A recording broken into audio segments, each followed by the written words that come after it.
Hi, this is Vicky with Brick After Brick Toys. We're doing something different today because this is the 50th anniversary of the first man who walked on the moon. So we are going to bring you this awesome Creator Lego set and throw in some great details about the whole thing, a little bit of fun history. So hang in there and let's have some fun. One of the most important days in human history was on July 20th, 1969, when man first set foot on the moon. As commander of the Apollo 11 mission, Neal Armstrong had the great honor of being the first man to walk on the moon, but of course, his companion Buzz Aldrin also walked on the moon, while Michael Collins, who was piloting the command module, observed from above and eventually went around the dark side of the moon. They call this lunar lander the Eagle. Listen in. The Eagle has landed. The famous words heard around the world by over 450 million people, watching and waiting to see if they would actually land on the moon, and wishing them well, because this wasn't just for America, this was for the whole world, for all of humankind. I was a child watching at home, and so when Lego came out with this amazing new commemorative toy, I was just delighted to have an opportunity to build it. So this is set 10266, and it has 1,087 pieces. To build it, you probably should be 16 years old or have an adult help you, because this is an expert creator set and you will see why. It has so many incredible details that really commemorate and honor the Apollo 11 crew and what they accomplished. And if you remember, Neil Armstrong said, "That's one small step for man, one giant leap for mankind." Awesome, totally exciting. And this picture is actually from the inside book. So you will see as we go along, there are some great details that are actually in the instruction book. So you're going to want to have that instruction book just for your purposes so you can enjoy that. But also, just FYI, I wanted you to know that in the description, I'm going to leave a couple of links to some documentaries about the Apollo 11 moon landing, just for your information. But check it out. Look at these reflective stickers. They are super cool. And I'll tell you why later it was important to have those, and lots of gold reflective bricks. But we have to get started with Lego rain!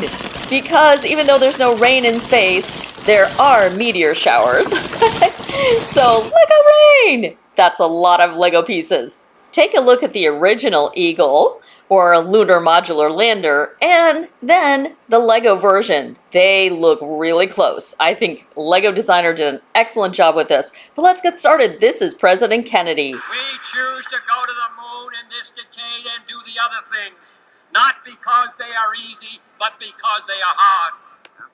That was in 1961 when President Kennedy addressed the American people with this goal of a landing on the moon.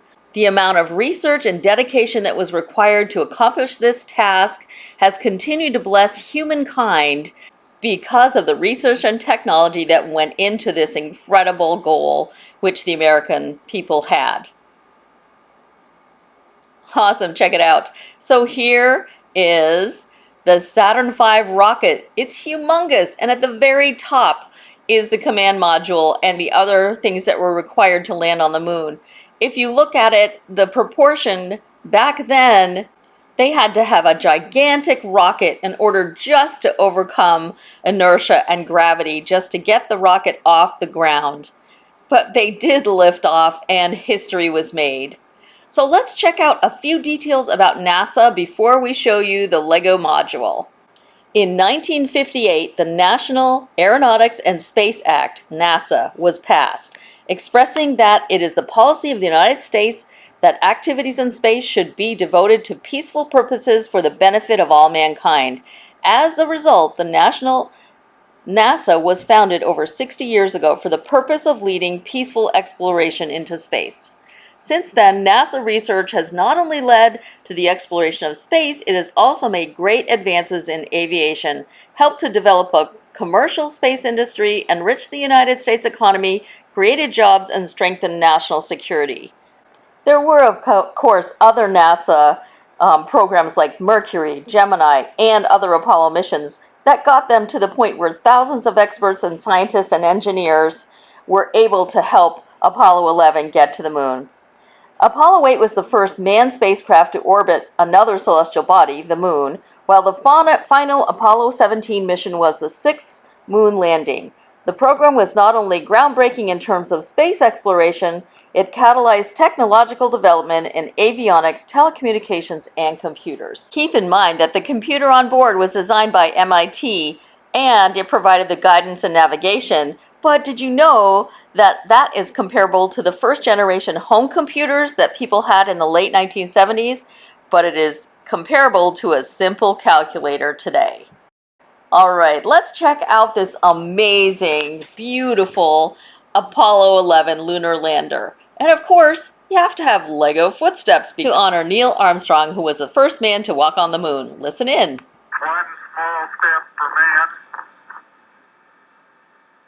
one giant leap for mankind. Wonderful. And did you know the strangest thing about these awesome NASA astronaut suits? The contract was actually won by a lingerie company. Unbelievable. Check it out. They were beautiful. I think the real astronaut suits were amazing. And of course, they did all this to discover and expand knowledge for the benefit of humanity. But they did look pretty swank in those first astronaut outfits. I think the guy on the left must be Buzz Aldrin because he's kind of mad that Neil Armstrong gets to be the first man to walk on the moon. But anyway, you'll see the reflective surfaces on the helmet and also on the exterior of the lander. And that was because they were trying to protect the astronauts and the vehicle from micrometeors and, of course, radiation and the sun. But check it out. The date's now indelible. It's going to be remembered as long as man survives. July 20th, 1969, the day man reached and walked on the moon. Yes, that was the famous Walter Cronkite, who was actually the CBS Evening News anchor, but he covered that special event. So here we are. Wanted to give you a quick tour around so that we'll turn this around so you can see all of the amazing technical details that the designer was able to put onto this. Keep in mind that this has two different sections to it, the ascent and descent. So the lower part is the descent. That's the part that has the foil around it here.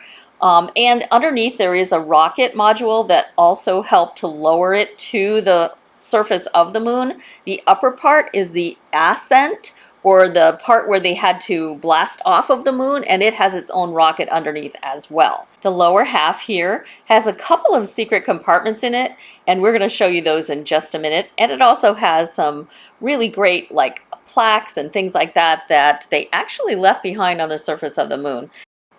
The Technic pieces used really represent the original design of the lunar lander. Of course, when the astronauts were walking on the moon, they actually placed an American flag on there, and they had quite a hard time because the surface of the moon was much harder, much more solid than they thought it was going to be. But they eventually did get that flag planted, so there was an American flag planted on the moon. And as I mentioned, there was a plaque that was left on the lower portion of the lander, which is right here. This is what it looks like in Lego, but this is what it says. Here men from the planet Earth first set foot upon the moon, July 1969 AD. We come in peace for all mankind. And of course it was signed by Neil Armstrong, Michael Collins, and of course Buzz Aldrin's real name was Edwin, but that's okay. And of course the President of the United States at the time was Richard Nixon, and he signed it as well. So other than the plaque, here are the doors which actually open inward, which is a little bit weird. But I wanted you to see that inside of the upper module, we're now going to take a look at that and some of the details, because a lot of the technical things were in the upper module. But Lego Designer made this so simple that it actually literally just pops right off. So you can see here some of the antenna that were required, because on the original module they had to have antenna to communicate with the spacecraft, but also with Houston. So here, we're just going to remove that. It has some clips in there. You can see the representation of the rocket module there. But here I wanted you to see the red and the white pieces are actually representing the fuel and the oxygen, which were required because they had to have oxygen to burn in space for that particular type of fuel. So that, I loved that attention to detail that that the designer put into this. As you can see, the base plate is just there for this to land on. There's really no connection, so it's just the weight of the model that's holding it in place. And when we flip this upside down, you can see what is representing the rocket booster that helped them to land. Okay, so once you flip this back over, there are two quadrants that actually flip down. This one is the laser reflector in quadrant 2, and it was placed on the surface of the moon when the astronauts landed. When a laser light was pointed at this from Earth, the distance of the moon could be measured from the Earth to the moon because of the laser light. And so there was one more thing. This was the camera in quadrant 4 that actually took the pictures of when Neil Armstrong walked on the moon. So if you're wondering, who was the director? Where was the camera? Here it is. They thought of everything because they wanted to record that for all of us to remember and to enjoy. So also here is a really cool design so that you can see what all of the pieces were in the Lunar Modular, so you can have a sense for what they were and what the different pieces that are represented on the Lego model represent from the original lunar lander. So again, there's the ascent stage, which is the gray stage, the upper stage. There's the docking tunnel, which would, of course, be the tunnel between the command module, which actually was circling the moon at that time. And then here is the descent stage, which is the bottom part of the lander, and it was going to be staying on the moon. Okay, so we took it apart so you could actually see on the inside there's some really nice details. There's that rocket that they're going to use later to get off the moon. And on the inside, Lego has designed some really nice stickers to show how much equipment and machinery. Honestly, most of the weight, a lot of the weight was all the different types of equipment they had to have, and fuel, and of course oxygen for the astronauts and things like that.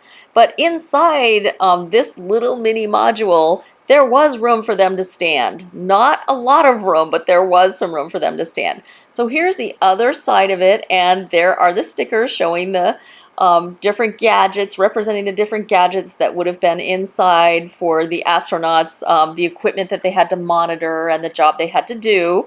It wasn't just hanging out and then taking a few steps on the moon. There was a lot more involved than that. They really did have to have degrees in aeronautics and engineering to be able to run these first sort of primitive space modules.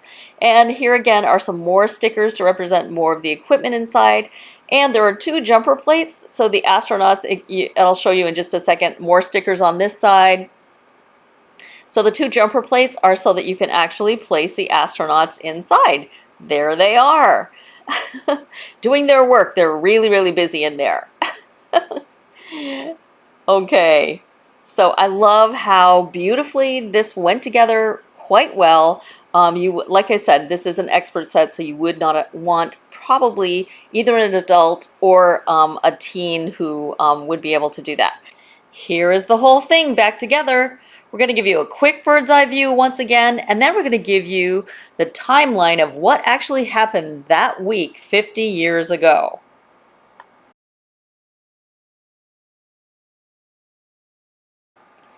July 16, 1969, Apollo 11, the first manned spaceflight to land on the moon, launched into space. Saturn V rocket, awesome. July 17, 1969, astronauts Neil Armstrong, Michael Collins, and Edwin Buzz Aldrin made their first TV transmissions to Earth from space.